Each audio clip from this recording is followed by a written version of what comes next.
This is The After Party, live with Kim McAllister. Pick a couch, grab a drink, and settle into the conversation.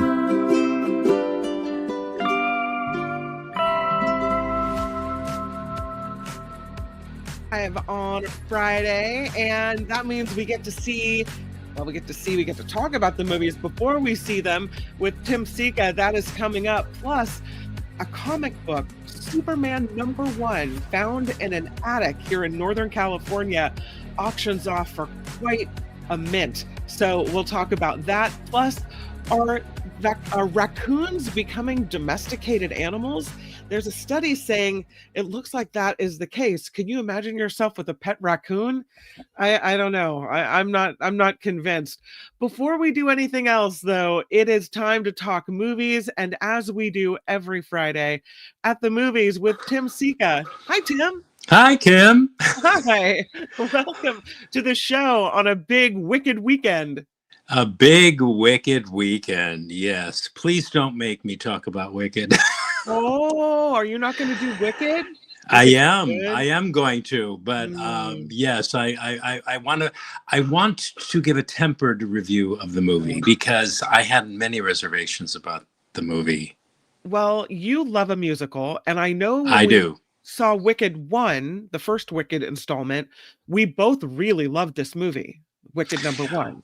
Yeah, well, I did give Wicked #1 a pass because, I mean, despite my hundreds of reservations about it, I gave it a pass, but really, after having endured Wicked for Good, really seriously, a film critic can only take so much. I mean, this is.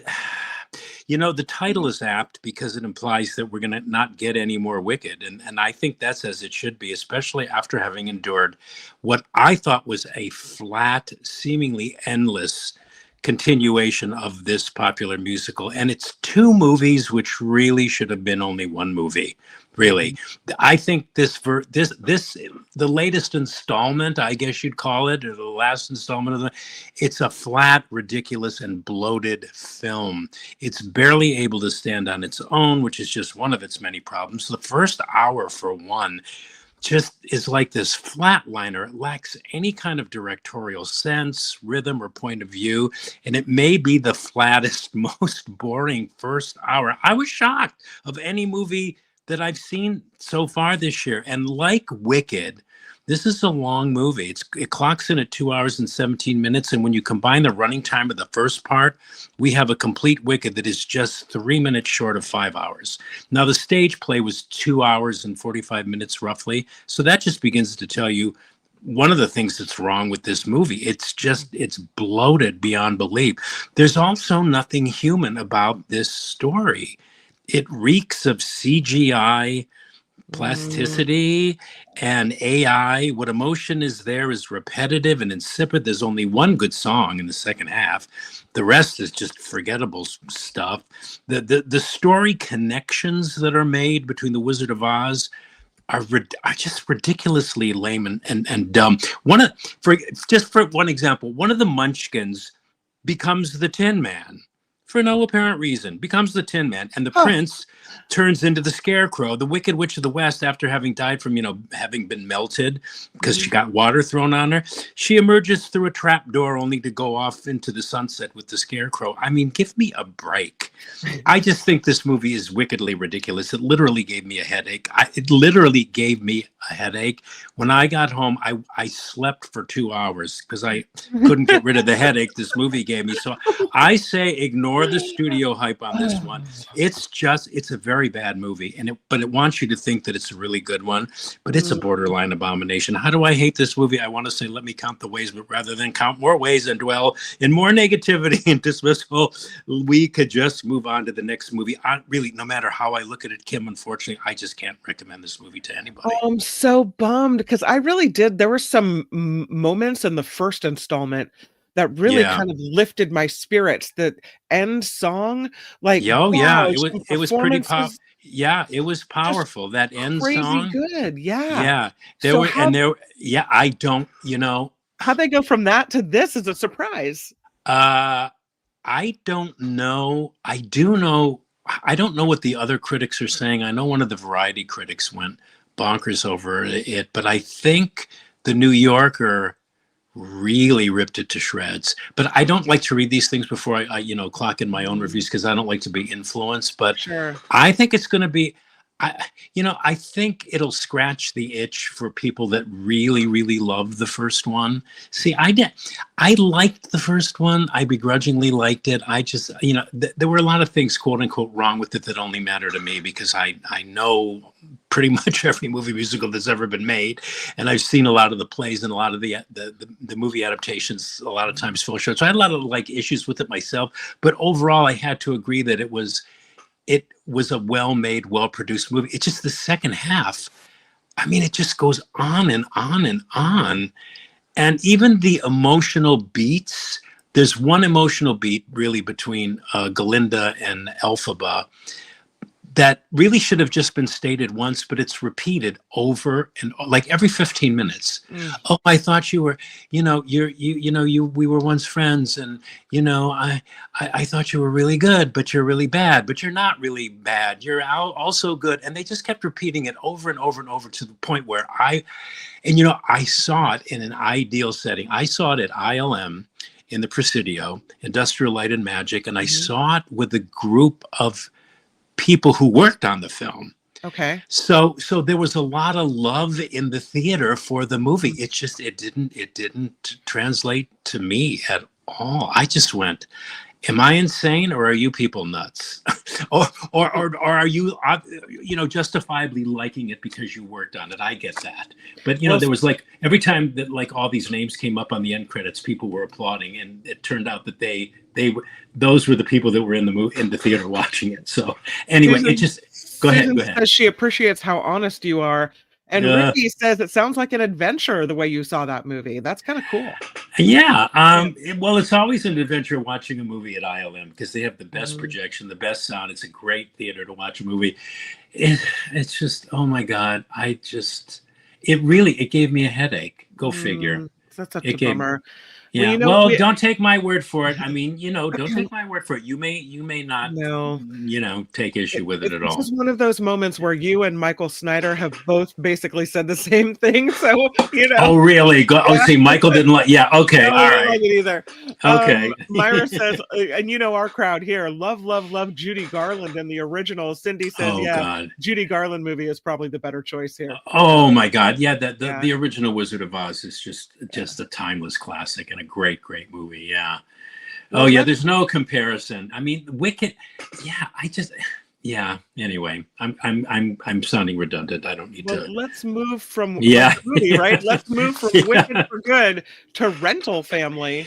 Yeah, this is a much better film with a very unusual premise. I hope I can describe it right. Movie is Rental Family, and it really should have served as Brendan Fraser's comeback vehicle rather than that awful whale movie for which he won practically every acting honor in the book a couple of years ago. But I digress. But back to this unusual premise. The particular story of this movie, Rental Family, it centers on this American man. He's an out-of-work actor. He lives in Tokyo, Japan. Brendan Fraser plays him, but he's kind of adrift in Tokyo. He was an actor famous for one big TV commercial, but after that, he was just unable to get any kind of other acting work, any more offers.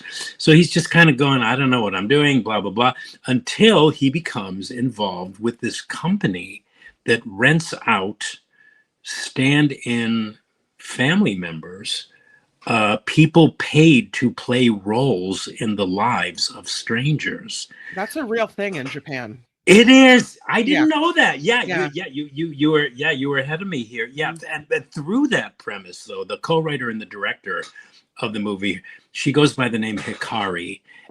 That's the name she goes by. It's like Cher, Hikari, one name. She crafts the story that is both.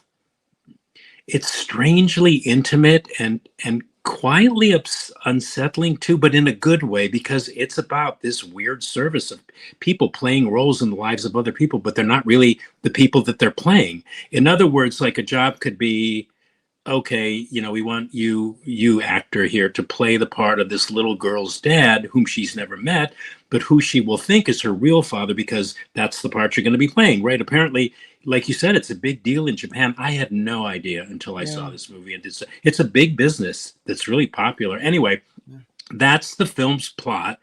And at first I don't know, maybe like me, maybe going, I don't know about this. I mean, this seems too ridiculous, too improbable. But after the first 45 minutes, when you get used to the idea that this, I don't know what I'd call it, it's almost like a descent into denial and fantasy, it's helpful to people.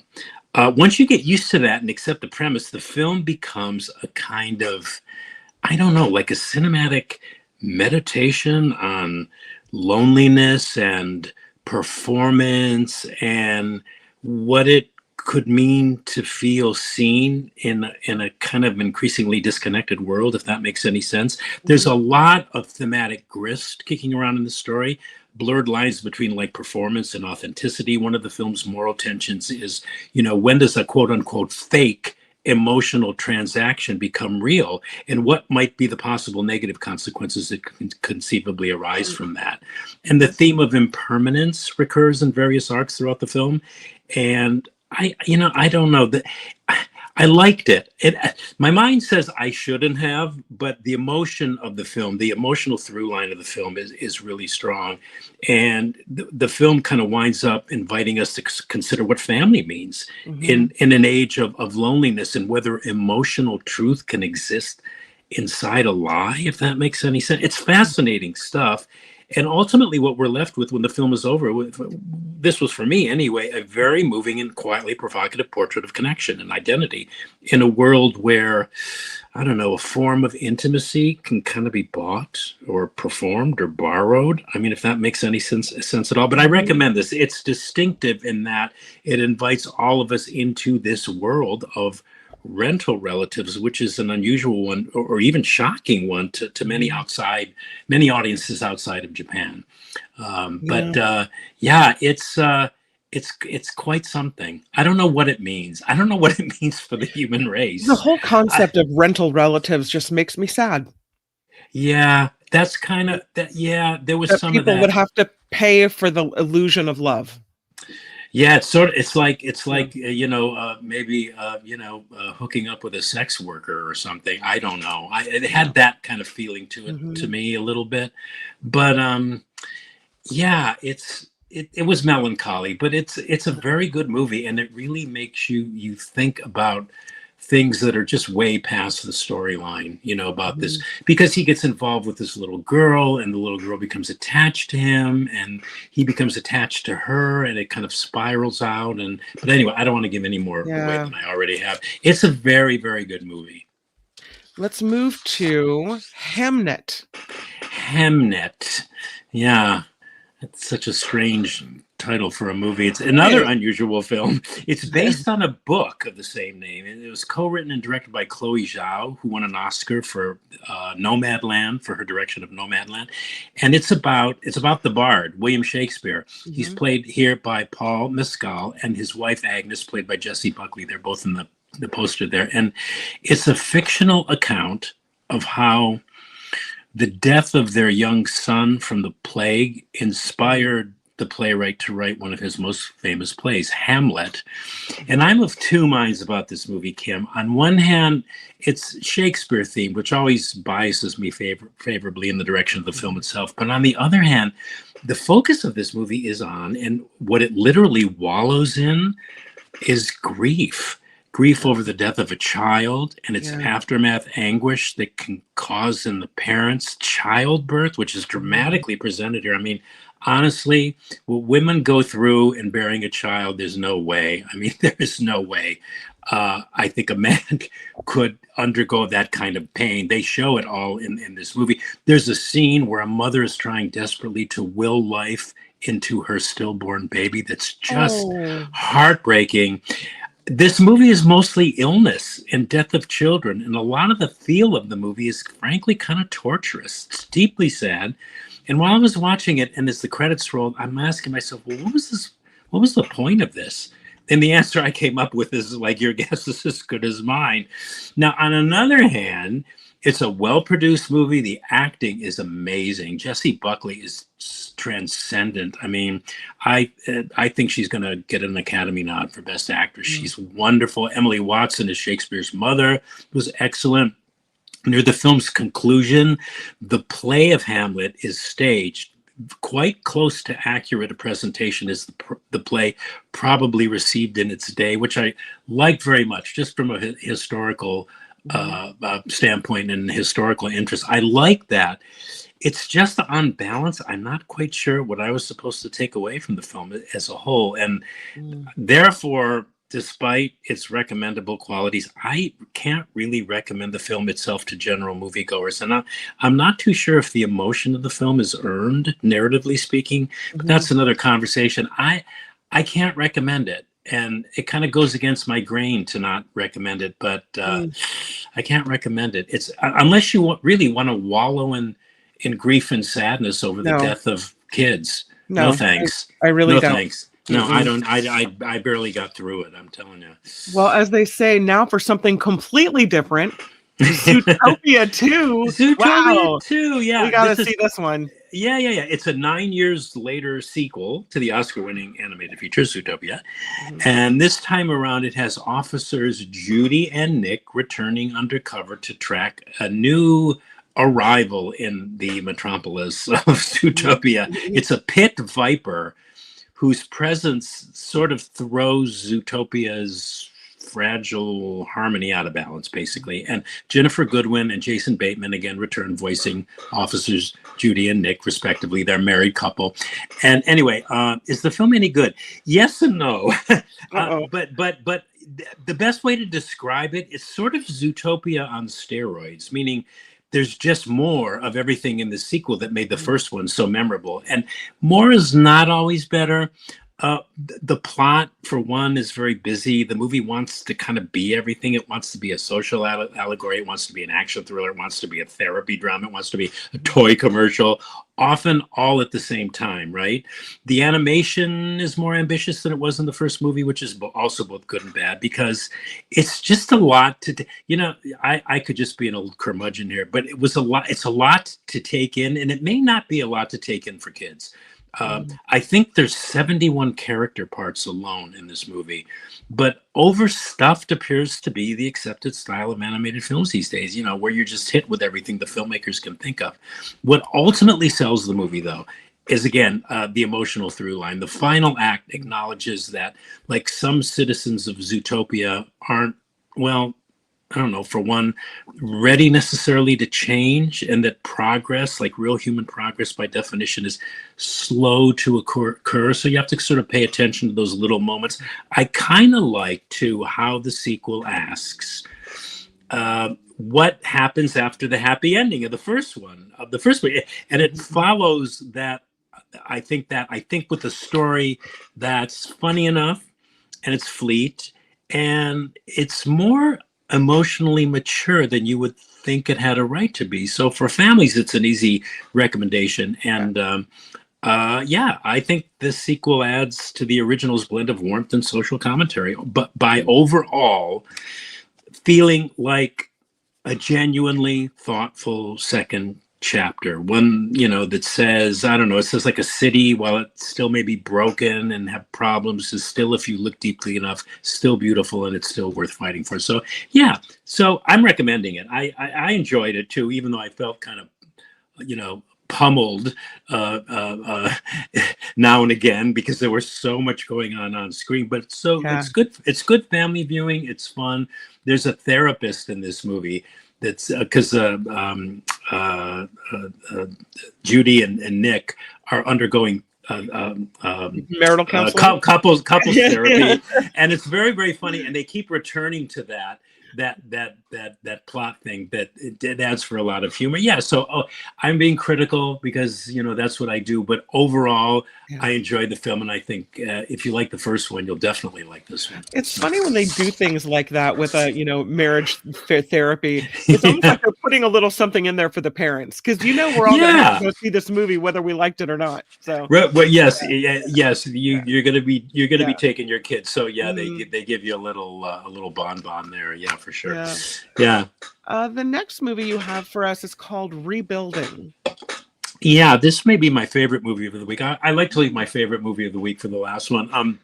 It's a much more emotionally receivable movie than, say, Hamnet was. It's a quiet, kind of leisurely pace, but never boring or dull slice of life drama about pushing forward even when the odds seem stacked against you. It's essentially about a cowboy played by Josh O'Connor.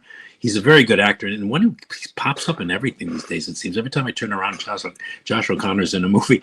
Anyway, he plays a cowboy. He loses his ranch in one of the many wildfires that recently hit, certain areas in the United States, and he winds up in a FEMA camp where he finds community with other people who've pretty much lost everything too in these wildfires. So this is a movie about loss and about negotiating oneself through loss, how that loss affects other people, and ultimately about surviving loss and continuing on. It's also a kind of an allegory about how we are all connected to each other. And it's about endings, it's about departures, and it's a kind of bittersweet reminder of the impermanence of things and how sometimes we attach so much importance to material things that, I don't know. Yeah. So, yes. So that's one of the themes. And I like this movie because it just rested very nicely upon my soul, if that makes sense.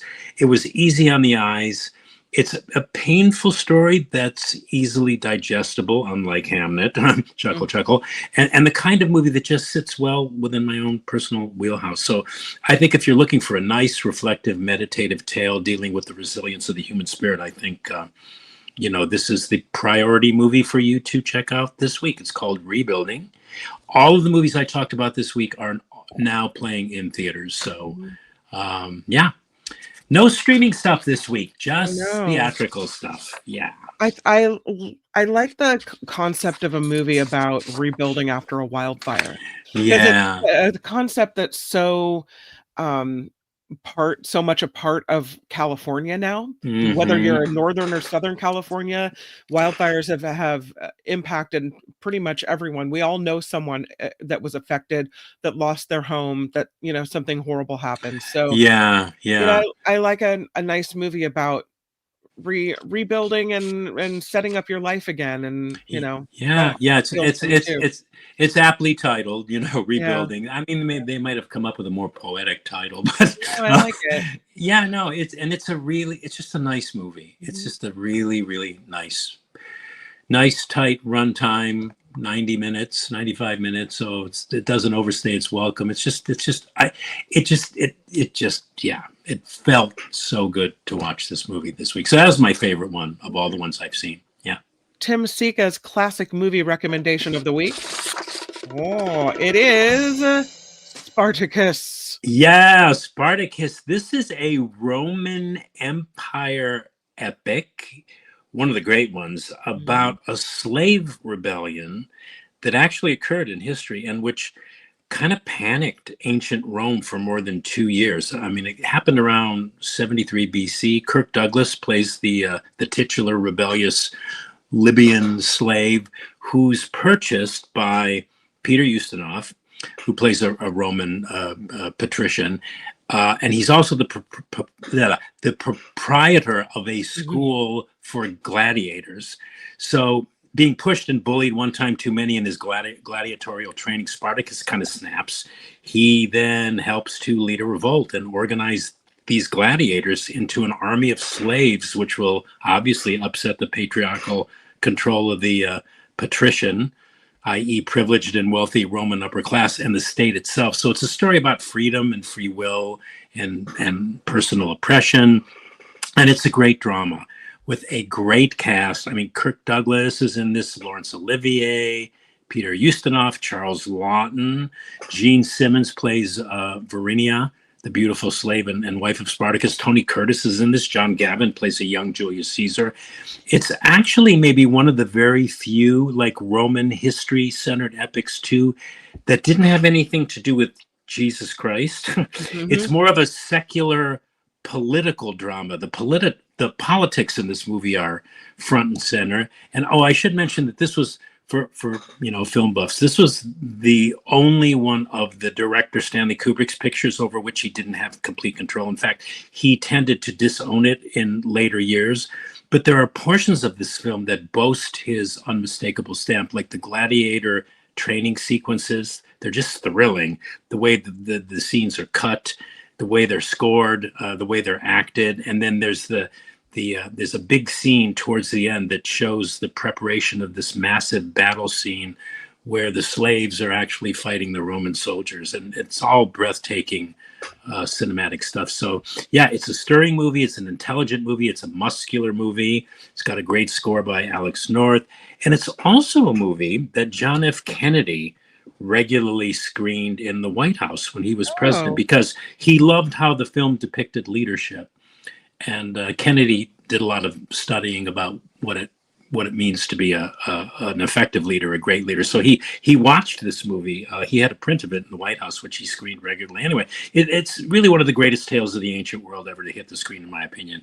And yeah, that's my recommendation for the week. It's streaming on Prime. So if you have Prime, it's part of your subscription. So it's free. You can stream it for not really for free if you're paying the early subscription, but you don't have to pay extra for it if you've got Amazon Prime. So it's funny, when I was looking for pictures, most of the pictures that pop up for Spartacus are of the latest version of it, not the old version.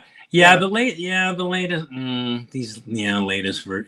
I don't know why the latest version is okay, but it doesn't have the weight of the 1961 that I was just talking about. So all right, we're gonna recap it.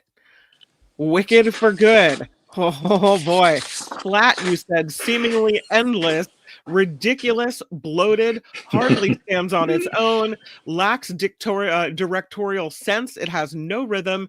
You were shocked at how bad this movie was and how long it was. You said it's CGI AI plasticity, which nobody wants to watch, right?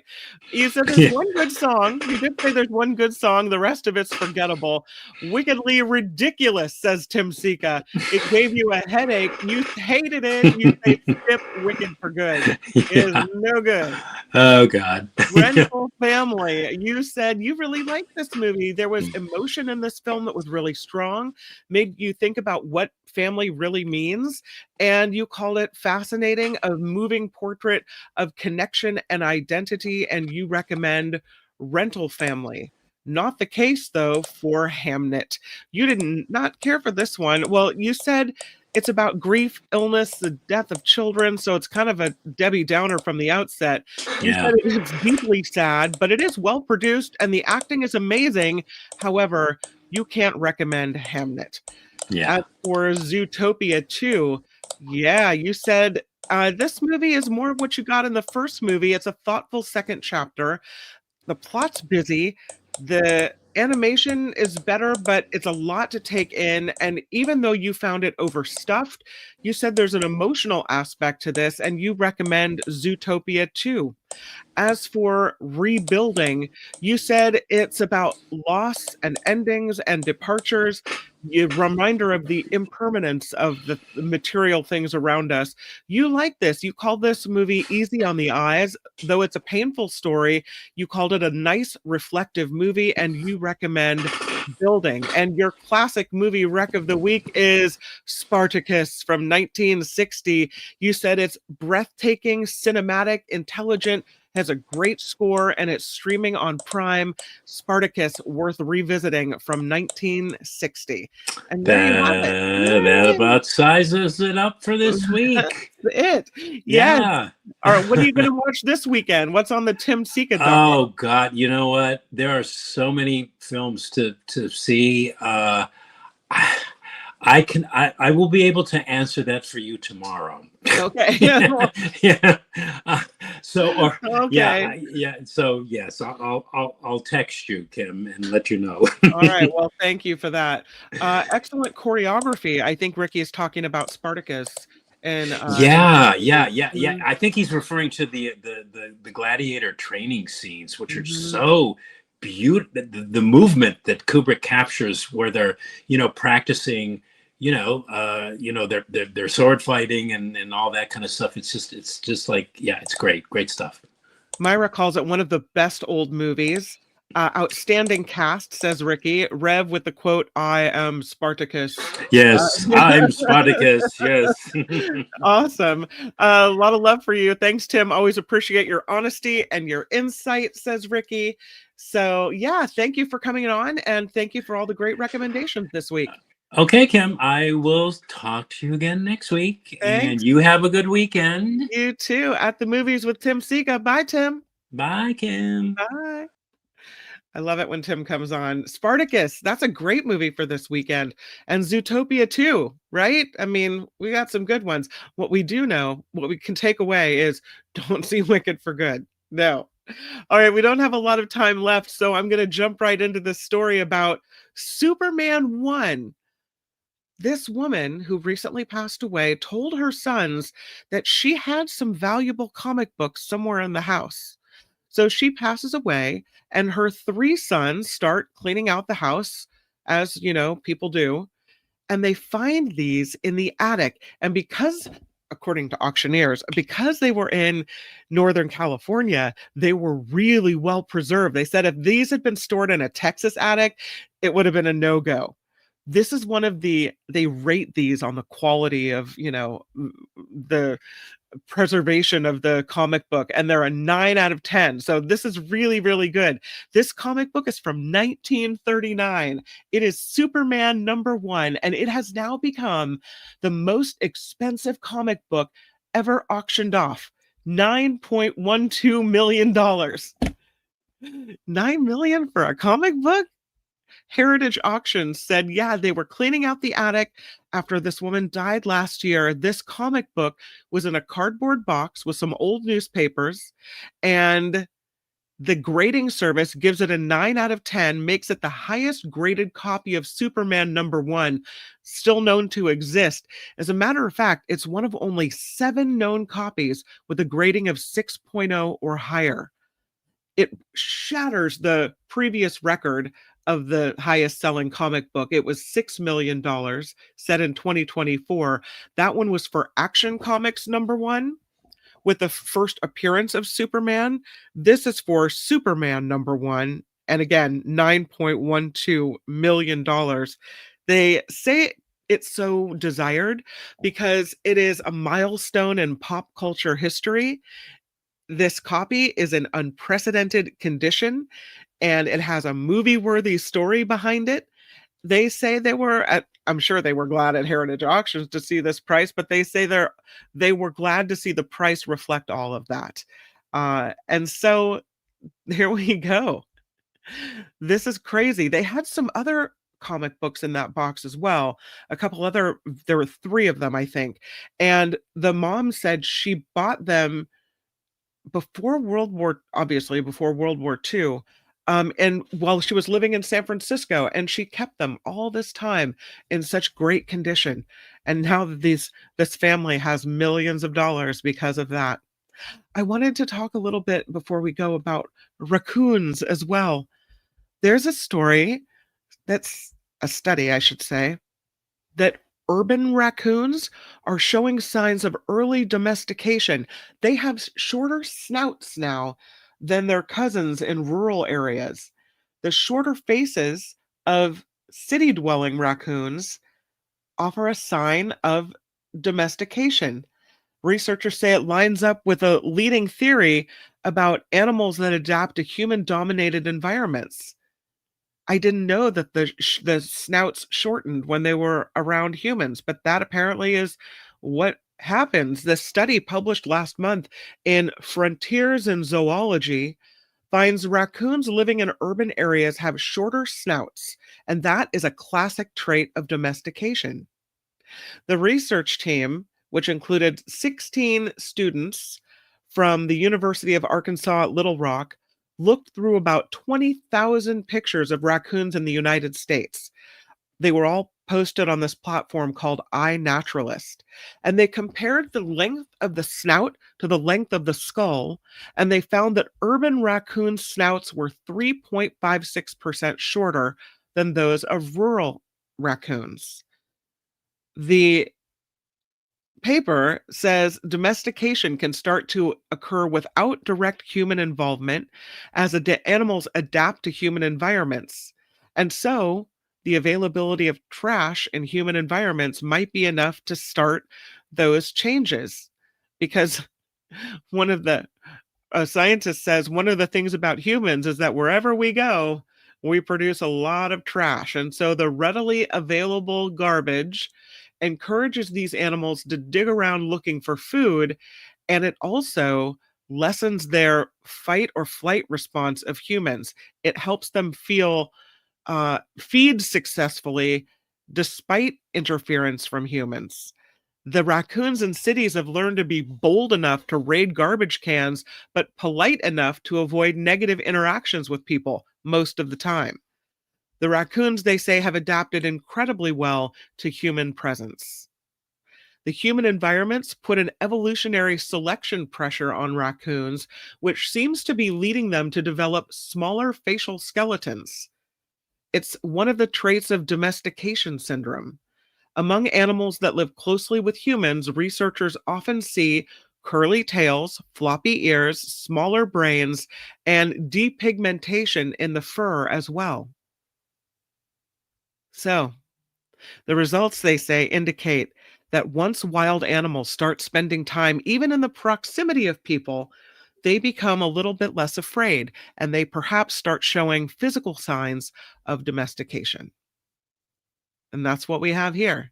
So could we soon have these as pets? Raccoon pets? Hopefully not. Hopefully not. It is flu shot season, and so I want to end it with this. If you haven't taken the flu shot yet, or even if you have, some interesting information that the mRNA flu shot is showing better results than traditional vaccines in vaccine trials. The results published in the New England Journal of Medicine are suggesting that mRNA technology may improve the protection in future flu seasons. The Pfizer flu vaccine uses that same type of messenger RNA science used in the COVID shot.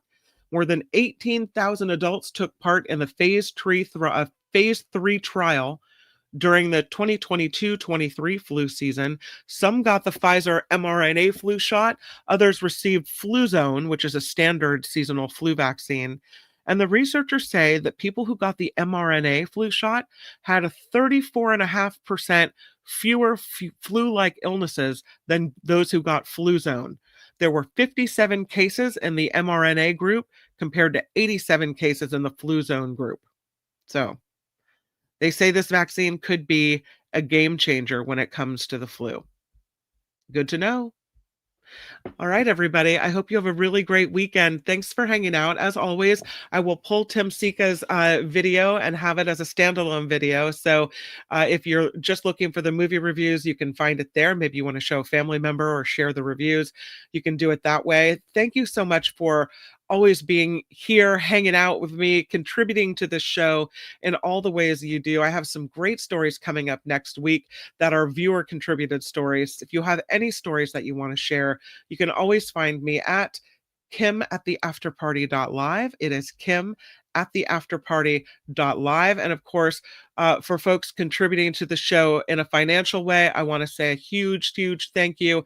Amy P., Wes, Meredith D., James S., Jane O. Huge thank you. You'll find the PayPal information in the show description and in the About tab of the After Party Live. But I hope you have a really, really great weekend. Make it the best weekend that you can. Stay cozy, watch Spartacus, and I'll see you right back here on Monday. For now, bye, everybody. The After Party Live would like to thank the following contributors and viewers like you.